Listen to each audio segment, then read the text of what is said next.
Hi, my name is Jay Smith from Community Dog Training.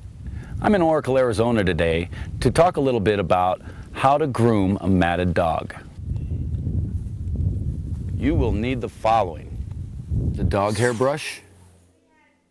The first step to prevent mats and tangles in your dog's hair is daily brushing. The second thing you can do is to cut the mats out. And the third thing you can do to keep mats from accumulating in your dog's hair is take them to a professional groomer regularly.